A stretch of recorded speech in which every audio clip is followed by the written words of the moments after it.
cómo hemos llegado hasta este punto. Y para eso, pues, ¿qué decir de Roberto Garrido? Yo creo que todos le conocemos. Roberto Garrido, ¿nos oímos bien? Buenas tardes, en este caso.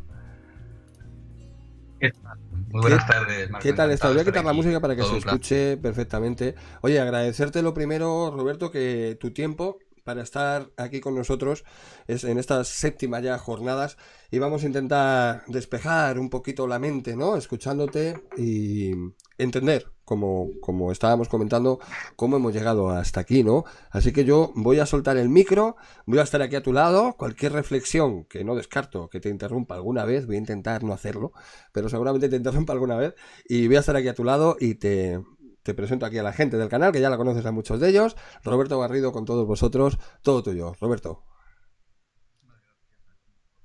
Muchísimas gracias a ti por contar conmigo y por dar esta ventana de luz y de esperanza a todo el mundo. Yo creo que en estos días que estamos viviendo nos hace falta un poquito de algo más de lo que vemos, sobre todo los medios de comunicación, que son bastante, bueno, vamos a dejarlo aquí. Más adelante desarrollaremos un poco todos estos conceptos.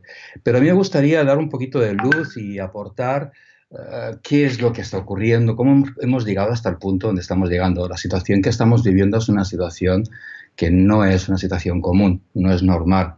Todos sabemos de lo excepcional que son los días que estamos viviendo. Estamos confinados en casa, no podemos salir, estamos en un estado de excepción, no podemos tener contacto, se han frustrado muchísimos proyectos de negocio, la economía se está hundiendo. ¿Qué está pasando? ¿Qué está pasando? Aquí hay muchas cosas que tienen muchas preguntas y pocas respuestas, al menos por el momento, y de las personas que supuestamente tendríamos que recibir las respuestas aún no nos están dando. Sencillamente nos confinan de 15 días en 15 días para no decirnos toda la verdad de golpe. Nos van tratando como si fuéramos niños, cuando la mayoría de todos nosotros somos adultos y merecemos también un trato en consonancia a ello. Y llega un momento en el que dices, bueno, ¿cómo es posible que hayamos llegado hasta el punto donde estamos llegando? Y haciendo esta reflexión, se me ocurrió la idea de hacer un poco la vista hacia atrás, peinar un poco los últimos años de nuestra existencia, los últimos siglos. Y desde hace unos 100 años más o menos surgió la idea, fue cuando surgió la idea de las enfermedades contagiosas. Hasta entonces nadie había hablado de enfermedades contagiosas. Ninguna medicina, excepto la medicina oficial, la alópata, consideraba el contagio como causa de las enfermedades. La medicina china, la ayurvédica, la homeopática, la naturópata, que durante muchos años ha sido fuente de sanación, ni tampoco la nueva medicina germánica más reciente apunta al contagio de ningún microorganismo como causa de enfermedad. Pero ¿por qué la medicina oficial insiste en esta falsa teoría médica del contagio? Es una teoría impuesta. Los microorganismos han existido siempre con nosotros, pero hasta la invención del microscopio a mediados del siglo XIX no se conocía esta naturaleza.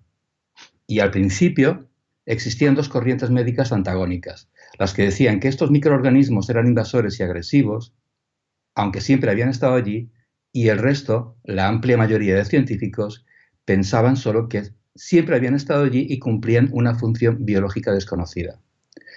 Pero bueno, un empresario de la industria química de la época llamado Louis Pasteur levantó la idea de la infección, apoyado por la industria química, y lanzó la idea del origen de las enfermedades que empezaron a llamarse enfermedades infecciosas, sin ningún estudio previo que avalara esta teoría. Y empezó a fabricar productos químicos, empezó, lanzó la idea, empezó a hablar de productos químicos sin hacer ningún tipo de prueba previa, usando con cierta impunidad, en nombre del progreso, víctimas de la guerra y niños de orfanatos. Poco más tarde apareció una nueva ciencia que investigaría y estudiaría esos microorganismos desconocidos, la microbiología. Algunos científicos que empezaban a observar el comportamiento y desarrollo de estos microorganismos, había uno que destacaba que se llamaba Henry Herman Robert Koch, que era partidario de la infección como origen de la enfermedad, y estableció 4 postulados para que se cumplan las enfermedades infecciosas. El primero decía que el agente patógeno debe estar presente en los animales enfermos y ausente en los sanos. Segundo, El agente debe ser cultivado en un cultivo axénico puro y aislado del cuerpo del animal.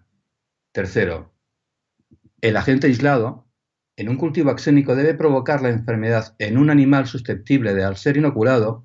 Y cuarto, el agente debe ser aislado de nuevo de las lesiones producidas de los animales experimentados y ser distinto al inoculado.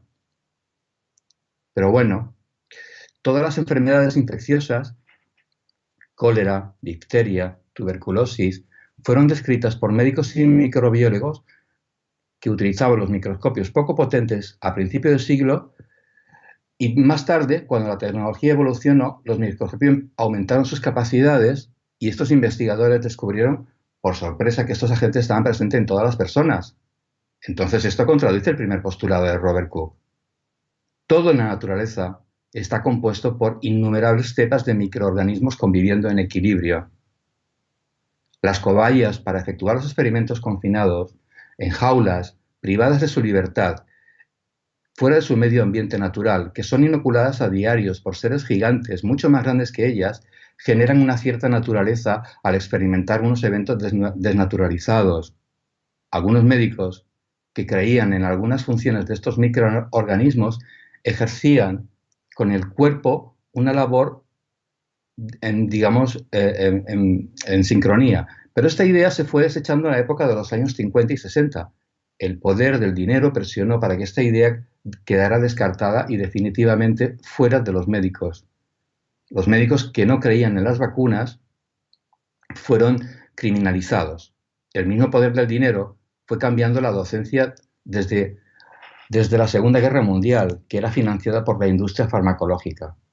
Y todos los médicos de Occidente eran preparados con la idea de la infección y los protocolos de actuación para anular cualquier criterio propio que no esté contemplado en el protocolo, y se criminalizaba a los médicos que no compartían estas ideas, aun siendo más real pero menos rentable. A medida que la microbiología fue desarrollándose, hizo sus propios descubrimientos, como que muchos microorganismos, acusados de ser el origen de enfermedades, son de hecho familiares nuestros, como la difteria, la meningite, que conviven con nosotros. Pero ¿cómo que teniéndolos en nuestro cuerpo no desarrollamos la enfermedad? Y si la tenemos, ¿por qué tenemos que vacunarnos y tomar antibióticos? Gracias a los estudios microbiológicos que se ha hecho en la población, se ha concluido que tenemos una microbiótica, es decir, los microorganismos que viven en el cuerpo humano son 10 veces mayor que las células somáticas o germinativas, es decir, nuestro cuerpo tiene más microorganismos que células humanas, y esta microbiótica es la primera barrera a los agentes dañinos. Ayudan a la digestión, participan en la degradación de toxinas y contribuyen en la maduración del sistema inmunitario. Teniendo en cuenta esto, ¿podéis imaginar el daño que sufre nuestro cuerpo al tomar antibióticos? Los antibióticos se empezaron a usar de forma masiva unos años antes de la Segunda Guerra Mundial. Y desde los años 60, casi todas las personas están vacunadas o han tomado antibióticos. El aparato propagandístico atribuye a esto que la población tenga una mayor esperanza de vida. Pero si las vacunas y antibióticos se usaron masivamente después de los años 50, las personas que ahora tienen 70 u 80 años no pertenecen a este grupo de las vacunas. Los que pertenecen a este grupo de las vacunas tienen escasamente 60. Y curiosamente han aparecido en este grupo una gran variedad de enfermedades que antes no eran problema y que no están en las enfermedades infecciosas, sino que se denominan enfermedades denominadas autoinmune. ¿A alguien le suena el cáncer, ELA, lupus, fibromialgia, SIDA, sensibilidad múltiple química, etcétera? Contemporáneos de Pasteur, como Pierre-Jacques Antoine Béchamp, un biólogo, médico, químico y farmacéutico, que mientras Pasteur decía que los microorganismos son los que producen enfermedades, Béchamp muestra que son las enfermedades los que vuelven patógenos a los microorganismos. Y entonces Béchamp pasó al olvido. ¿A quién le interesa Béchamp si no es rentable?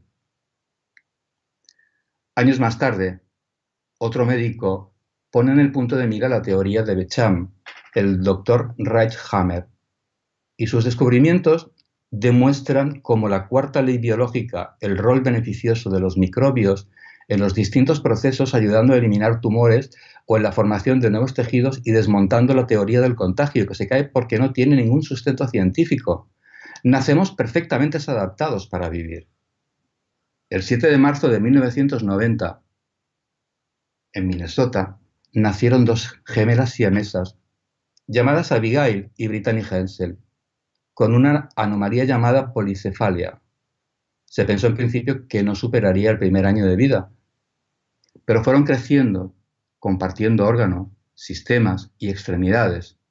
Tienen dos cabezas, dos corazones, dos brazos, dos médulas espinales y una misma pelvis, tres pulmones, un hígado, dos estómagos, tres riñones, un intestino grueso y un intestino delgado, un aparato reproductor y dos piernas. Comparten casi todo, incluida su sangre, pero no tienen las mismas enfermedades. Se enferman de distintas cosas porque son personas distintas y perciben el mundo de manera diferente. Para los médicos, esto es un enigma. Aunque yo creo que no es ningún enigma, sino que las enfermedades no existen tal como las conocemos. Existen programas biológicos vividos con pleno sentido que se originan por haber vivido un evento inesperado, dramático y vivido en soledad, que el doctor Hammer llama DHS. Todo programa especial con sentido biológico tiene su origen en un síndrome de Dirkhammer, que es un shock inesperado, muy agudo y vivido en soledad, que ocurre simultáneamente en la psique, el cerebro y en el órgano correspondiente, sin que virus, hongos y bacterias tengan nada que ver.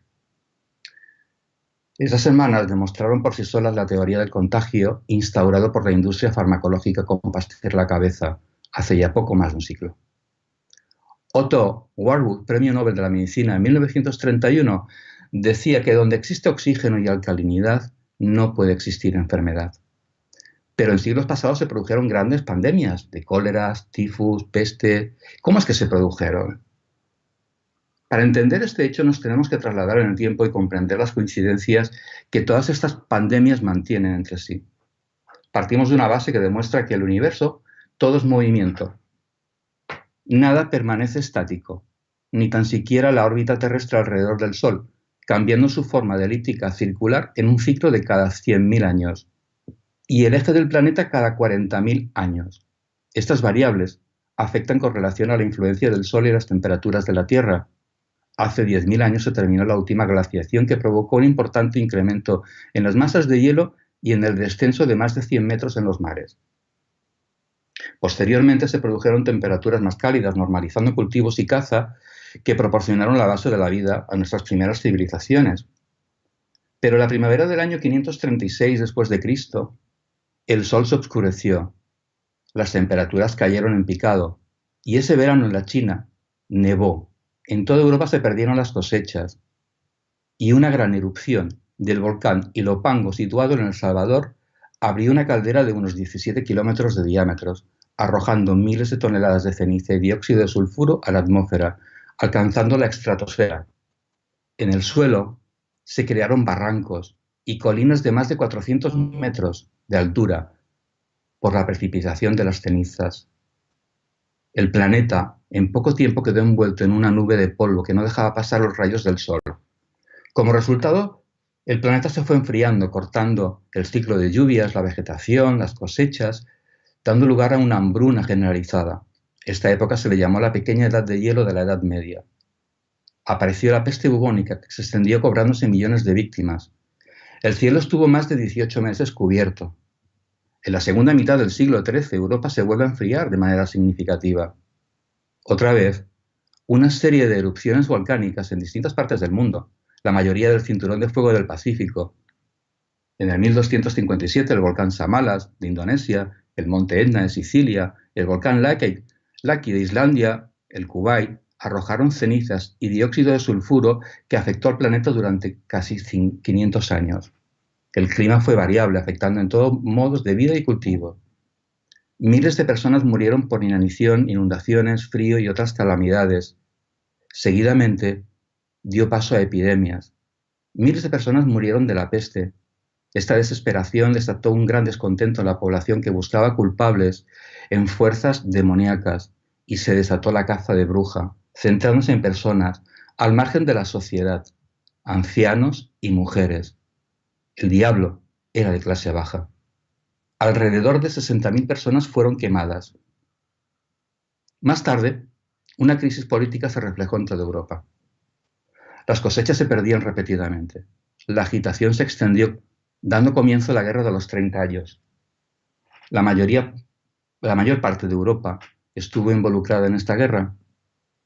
En algunos lugares, hasta 2/3 de la población murió, la mayor parte civiles, por la peste, el tifus, la viruela, combinados con la gripe. En Francia, las cosechas se daban de forma insuficiente, no había para alimentar a todo.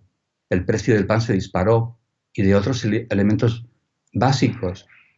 La expectativa de vida de la clase obrera era muy baja, se redujo drásticamente. Crecía la hambruna y las epidemias, el tifus, la peste, mientras la clase aristocrática parecía no afectarle ni el hambre ni las enfermedades, hasta que el pueblo se alzó en armas y todos conocemos cómo terminó. Por último, la última gran pandemia importante fue la de la gripe española, que no fue española, se originó en Asia y llegó a Kansas, Estados Unidos. En la Primera Guerra Mundial, en 1918, alcanzando las trincheras en Europa a través de los soldados. La guerra la ganó la enfermedad. A lo largo de la historia podemos recoger otros numerosos casos de epidemias y pandemias, pero es más de lo mismo. Cabe destacar un elemento en común en todas. Las expectativas de vida y de una calidad de vida en todos los casos era deprimente. La falta de confort, falta de alimentos y sobre todo la falta de esperanza contribuye a un estado depresivo que junto al miedo a morir bloquea el sistema inmunológico desarrollando la enfermedad. Entonces, el miedo sí que es una enfermedad que se contagia a través de los medios propagandísticos. Provoca una baja en el sistema inmunológico, lo que deja bien documentado el doctor Hammer. ¿Hasta qué punto es cierto que todo aquello que por nosotros mismos no podemos comprobar? Pues Joseph Goebbels fue un político alemán que ocupó el cargo de ministro para la Ilustración Pública y Propaganda del Tercer Reich entre 1933 y 1945. Goebbels decía que una mentira, por grande que fuera, cuanto más se repitiera, más verdad se convierte. Esto aún se estudia a día de hoy en procesos de comunicación. Entre otras características del ser humano, se da el efecto placebo, que se trata de sanar con algún principio activo que no figura realmente y manifiesta el mismo resultado. A la vez, y antagónicamente, se da el efecto contrario, el efecto nocebo, que se trata de enfermar sin ningún patógeno, solo con la creencia bastaría. Estos y otros fenómenos se dan por unas características que posee el ser humano, la capacidad de sugestión. Esta capacidad puede distorsionar la realidad, impidiendo ejercer una toma de contacto con el territorio real. Este fenómeno se ha usado a lo largo de la historia para distraer la atención de la sociedad.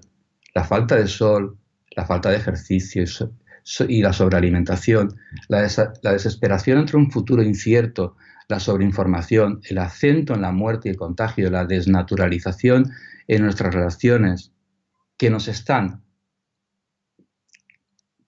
difundiendo todos nuestros medios de comunicación, tiene un efecto en acorde a lo que estamos hablando. A día de hoy, algo tan natural para el ser humano como sería salir a la calle, tomar el sol, te puede convertir en un delincuente. ¿Le suena esto a alguien? ¿Cómo las pandemias en siglos pasados se fueron expandiendo? Por otro lado, cabe destacar en la situación actual que si el epicentro de la pandemia actual fue a 9.800 kilómetros, ¿cómo es posible que el contagio se produzca de una forma tan asimétrica? ¿Alguien me lo puede explicar? ¿Cómo es que el índice de mortandad es tan diferente entre países? ¿Es el mismo virus para todos? ¿Cómo es posible que quien ya ha pasado la enfermedad y siguiendo las leyes de Pasteur, tendría los anticuerpos, digan que podría volver a enfermar. Entonces la vacuna no serviría, bajando este proceso. Algunas incongruencias, junto a la sobreinformación de los medios propagandísticos, la censura en redes, la aparición de empresas periodísticas de contrainformación, ¿es todo tan transparente como dicen? Lejos de ser víctima de un evento como el que estamos viviendo, toca una reacción por parte de todos los que estamos involucrados de diferente manera. Lo primero es que se necesita es la información, o comprender con un espíritu crítico para aceptarlo e integrarlo. Una toma de conciencia parte de la comprensión sobre los movimientos históricos. En la Edad Media, buscando algunas respuestas, se entró en un estado de alta sugestionabilidad. Esto se llama hipnosis. El resultado fue la quema de más de 60.000 personas. Pero las calamidades continuaron. Esto no paró lo que estaban viviendo. Actualmente, las libertades se están viendo afectadas. En los últimos años, cada vez más con la excusa de algún evento, sea natural o no, se han recortado las libertades. Desde hace años ya se nos llena con el miedo. Primero al agujero de ozono, la gripe A, la gripe porcina, aviar, ébola, calentamiento global, plásticos, etc. Proyectando siempre bajo la culpabilidad y el miedo. Recientemente, la NASA informó que se cerró espontáneamente un agujero en la capa de ozono de más de 1 millón de kilómetros cuadrados. Seguramente, si no hubiéramos estado viviendo esta pandemia, los medios se habrían focalizado en este evento. Los medios tan solo te informan de catástrofes, calamidades, desgracias. Ya sabéis que esto afecta al sistema inmunológico. Una sociedad capitalista se ha caracterizado en destruir para luego reconstruir, o sea, lo rompo para luego arreglarlo, y que alguien pague por la reconstrucción. Este juego ha llevado a la muerte millones de personas inocentes en los diferentes conflictos bélicos de nuestra era, sobre todo en los del siglo pasado. Los imperios antiguos se habían creado en la búsqueda de alimentos para sus sociedades. En la actualidad, esto solo es en beneficio de muy pocos. En definitiva, este evento está condenado a pasar y pronto quedará en el recuerdo como una experiencia vivida. Pero quedarán algunas experiencias que podrían afectar a nuestras creencias y posteriormente a la toma de decisiones. Y para que ninguna brecha se produzca, es necesario gestionar lo vivido de una forma adecuada, con madurez, con un espíritu crítico y comprendiendo la auténtica naturaleza para poder integrarlo y aceptarlo, porque no podemos hacer más. Y hasta aquí sería un poco mi reflexión sobre cómo hemos llegado hasta este punto, cómo hemos permitido que entremos en esta situación actual en la cual se nos ha privado de todas estas libertades y se nos está bombardeando con tantos miedos. Estoy por aquí, estoy contigo, estoy aquí absorto escuchándote. No, es que me vienen esas reflexiones contigo a la cabeza, ¿no? Es como miramos atrás en la historia y parece que ahora se está inventando la pólvora, ¿no? Y esto ya lleva pasando siglos y los ciclos se van repitiendo, con tecnología, sin tecnología, etcétera. Da igual, siempre va pasando lo mismo en la historia y siempre ha acabado en lo mismo, ¿no? Es la preocupación que yo tengo realmente, que yo creo que lo he transmitido muchas veces, ¿no? Que ojalá, porque comentabas ahora, ¿no? Terminando que no nos queda más que aceptarlo, claro. Pero es complicado, ¿no? Aceptar, una cosa es, ¿cómo decirlo? Asumir la situación, ¿no?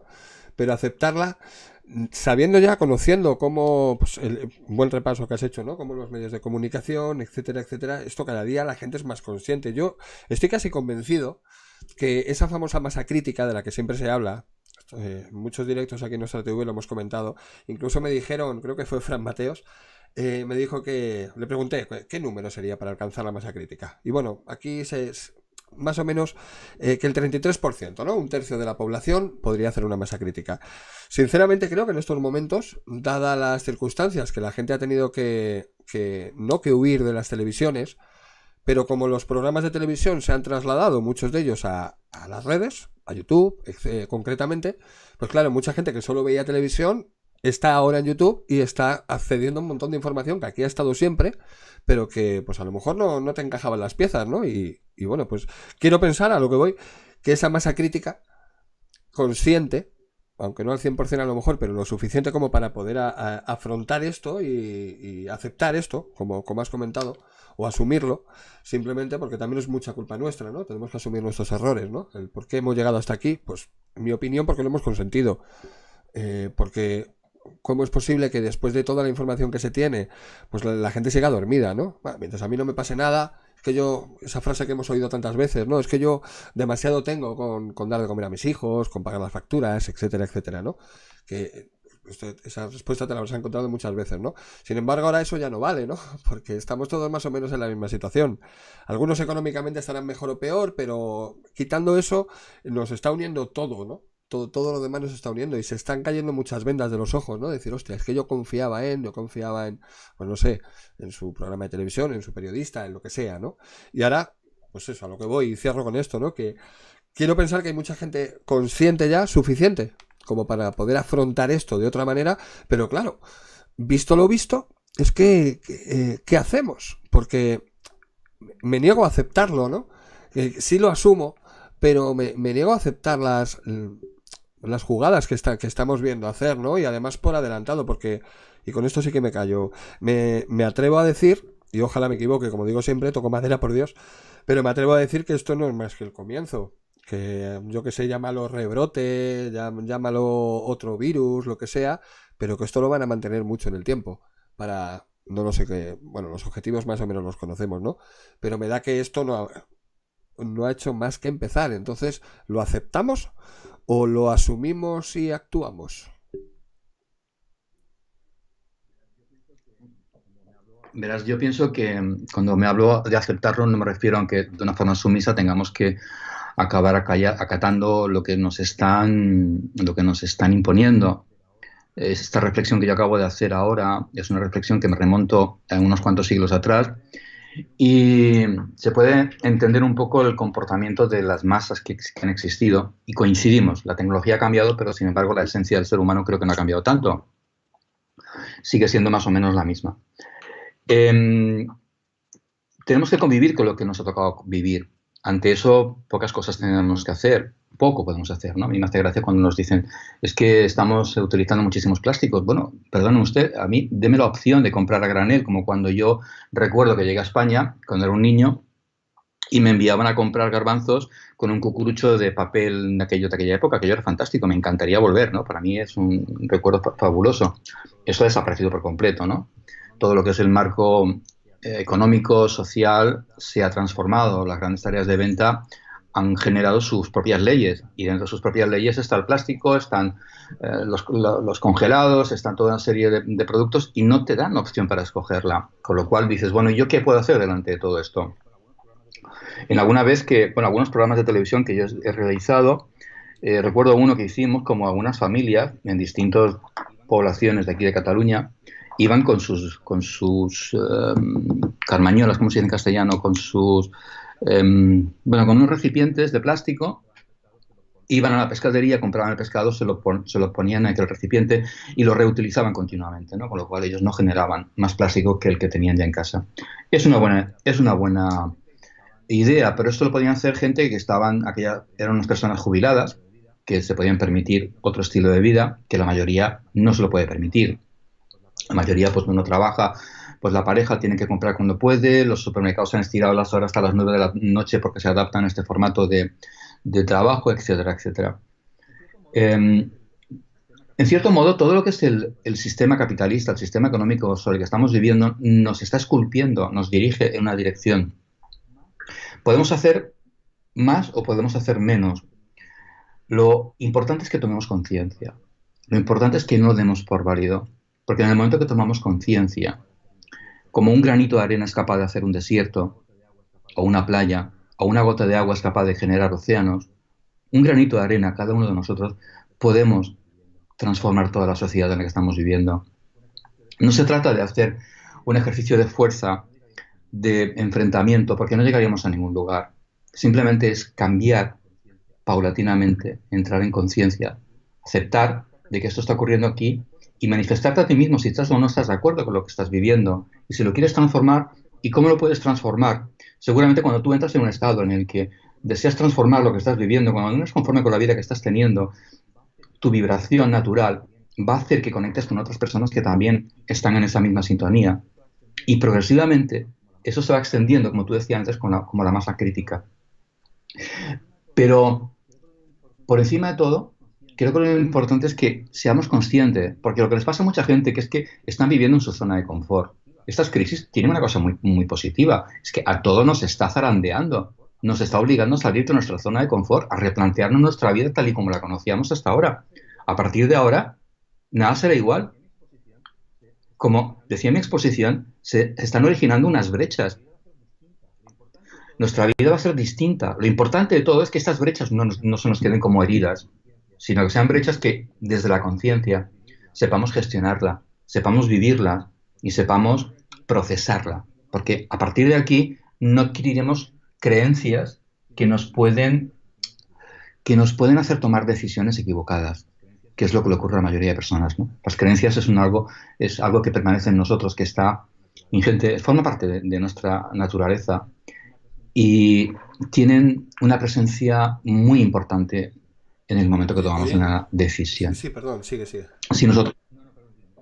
No, te iba No, no, perdón, comentando, dime, hoy dime, en día, Marco, dime. a mí me aseguro que a la gente que nos está escuchando, un saludo a los 656, me marca a mí aquí, un saludo para todos los que estáis aquí llegando. Seguramente nos haya pasado a todos, ¿no? Que te cruzas con gente por la calle o surgen conversaciones para empezar algo positivo, ¿no? Que pues ahora hablas con gente que antes no hablabas, ¿no? A mí me pasa que ahora todos los que tenemos perro, ahora todos nos saludamos, todos no nos abrazamos, pero porque no podemos, pero todos entablamos algún tipo de conversación y te encuentras con gente de todo tipo, ¿no? Hoy nos ha pasado con una vecina en este caso, ¿no? Que la estábamos oyendo. Bueno, yo no, mi novia en este caso me la ha contado, ¿no? Se la estaba escuchando a la mujer que estaba con un miedo, con un agobio. Pues claro, aquí como con los patios se escucha todo, ¿no? Y yo lo voy a decir bajito por si mi vecino me escucha. Pero estaba, bueno, la mujer aterrorizada, ¿no? Así resumiendo, diciendo, no, porque yo, claro, yo llevo pues los 30 y tantos días que llevamos sin salir de casa, mi hijo viene a verme los viernes, pero no entra en casa, se queda ahí en el descansillo, mi marido baja a comprar y luego cuando viene, bueno, se quita toda la ropa, se ducha, y la mujer atemorizada, realmente. ¿Cómo, en estos casos, claro, qué dices? Bueno, ¿qué le puedes decir a una persona que está tan atemorizada? ¿Cómo puedes romper el hielo y quitarle un poquito de ese temor sin llegar a profundizar en todo lo que vamos a hablar a lo largo de hoy, ¿no? Porque claro, ¿cómo le cuentas todo este tema del virus, de tal, ¿no? ¿Cómo puedes aliviar un poquito el sufrimiento que tenga esa persona en ese momento? Que es miedo, simplemente, porque bueno, a lo mejor tiene algún familiar cercano, sobre todo en Madrid y estas zonas, ¿no? Pero que seguramente no tenga nadie en su entorno que esté así, pero como ve televisión y solo ve eso, pues claro, tiene esa creencia, que es lo que tú comentabas antes, que genera una realidad al final, y oye, que a ver si la va a generar, me cago en la leche, ¿no? Y ¿cómo le puedes suavizar un poco este miedo a las personas que no tienen ni idea de las cosas que comentamos nosotros aquí? Abriéndole una puerta a la esperanza es la única forma. Esto pasará, esto va a pasar, indudablemente. Y nosotros, en cierto modo, tenemos el gran privilegio, aunque ahora nos cueste reconocerlo, de haber participado en una experiencia histórica. Porque esto quedará en los libros de historia, esto lo van a estudiar nuestros nietos y nuestros sucesores, va a quedar aquí. Y lo último que se tiene que perder es la esperanza. Y la obligación de la gente que tiene la capacidad de ver un poco más allá es abrir una ventana a la esperanza. Señores y señoras, esto no va a acabar con nosotros. Esto simplemente son unas decisiones que alguien, de alguna forma, o algunas personas, han tomado de forma unilateral sin contar con el resto de la humanidad. Pero la humanidad somos más. Y la humanidad tenemos más capacidad que cuatro que quieran organizar alguna fiesta privada. En cualquier caso, no tengo información para poder hacer este comentario. Me limito simplemente a dejarlo en el aire sin confirmarlo, pero sí sé que esto va a pasar, va a terminar y va a terminar y nos quedará como una experiencia. A partir de aquí, lo que sí tenemos es que ser un poco cauto con lo que nos está bombardeando, porque en este momento lo más peligroso de todo no es un microorganismo que nos dicen que existe, que nos infecta, y que no dudo que ese microorganismo esté, porque seguramente está presente, y me consta por otras vías, contactos que he podido tener con algunas personas que trabajan en el mundo de la biología, que sí, que deja rastro, que deja huella del RNA y del RNA y del ADN. Pero Pero esto no va a acabar con nosotros. Lo que está sucediendo, y tendríamos que luchar, por ejemplo, es para acabar con esta imposición tan fría, tan dura, tan falta de humanidad, como dejar personas morir solas, como no acompañar en los últimos momentos a estas personas que están viviendo un duelo. Entender también de que muchas personas que son mayores, que están viviendo en residencias, que ya de forma habitual están compartiendo el día a día con otras personas, dentro de un espacio que saben de que están allí como en vía muerta esperando el día que se les va a acabar todo, y que muchos días están pues practicando o compartiendo el desayuno, la comida, la cena, juegos o tiempo, y que al día siguiente va a faltar alguien de esas personas que estaban allá. Eso, junto con todo el bombardeo de miedos de la televisión, eso es realmente lo que lo que está matando a estas personas. Esto está cobrando muchísimas más víctimas que ningún microorganismo. Y es ahí donde quizás tengamos que pedir, por favor, paren ya, hombre, paren ya, normalicemos un poco, somos seres humanos, tenemos una esencia, vamos a respetarlo, ¿no? Porque es que a veces pienso cómo es posible que se esté haciendo esta campaña. Estamos todos como hipnotizados. Si alguien estudia hipnosis sabrá perfectamente a qué me refiero. La hipnosis es un estado de alta sugestionabilidad. Y estamos todos aquí hipnotizados. Y sabemos que la hipnosis es capaz de hablar directamente con tu subconsciente, porque rompe tu filtro crítico. Y cuando tú hablas con tu subconsciente, eres capaz de crearle programas de tu subconsciente. Y es lo que están haciendo de forma masiva. Por eso insistía en tomar conciencia, en darnos cuenta qué es lo que estamos viviendo y por qué lo estamos viviendo y de qué forma lo estamos viviendo, porque es lo único, realmente esta es la única vacuna que nos puede salvar de todo lo que está sucediendo actualmente. Con esto vamos terminando. Sí, lo que he comentado al principio de esta pandemia, ¿no? Digo, aquí hay varias maneras de verlo. Entonces, bueno, está la opción del miedo, sí, es una de ellas. Está la opción de la rabia, de la indignación, que también es otra de ellas. Está la del...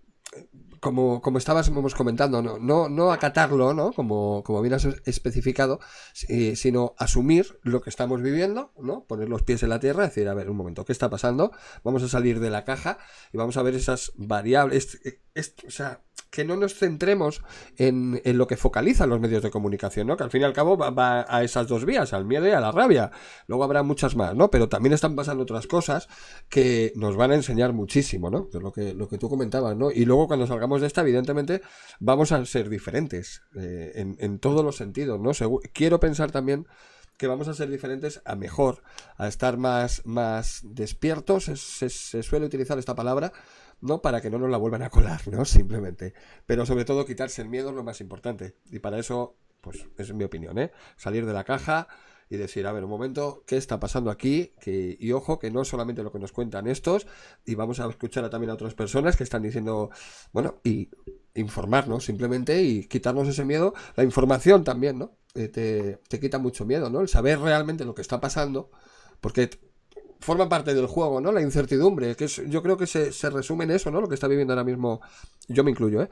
La incertidumbre de decir, pero ¿qué está pasando aquí? Es como si nos han soltado en un ring de boxeo y no sabemos ni contra quién tenemos que pelear, ni cuánto va a durar la pelea, ni nada, deportivamente hablando, ¿eh? Pero entonces, claro, estamos como, pues eso, Sí. desconcertados, ¿no? Y con la información llegando a decir, un momento, que esto ha pasado a lo largo de la historia, etcétera, etcétera. Nunca se ha acabado la humanidad por estas cosas, que nosotros sepamos, etcétera, etcétera, y vamos a ver qué está pasando actualmente, ¿no? Bueno, no sé, muchas reflexiones me vienen a la cabeza. Roberto, un placer haberte tenido. No sé si quieres añadir algo más. Te mando un saludo de los 660 y pico que hay ahora conectados, eso me marca a mí. Yo te mando sus saludos hacia ti. Te agradezco en el alma tu tiempo. Y repito, si quieres añadir algo más, el micrófono es tuyo. Muchísimas gracias y a todos los 600, pues que os quiero mucho. Lo que he pensado una cosa, esto se va a acabar, esto va a pasar, habremos aprendido algo más, vamos a mirarlo desde la perspectiva de que sencillamente adquirimos un conocimiento, adquirimos algo que hasta ahora desconocíamos, es una experiencia desconocida para la mayoría de nosotros, para todos diría yo, y a partir de aquí seremos más fuertes, seremos mejores. Habremos adquirido algún conocimiento, estoy seguro. Un abrazo enorme. Un abrazo Seguimos para hablando. todos.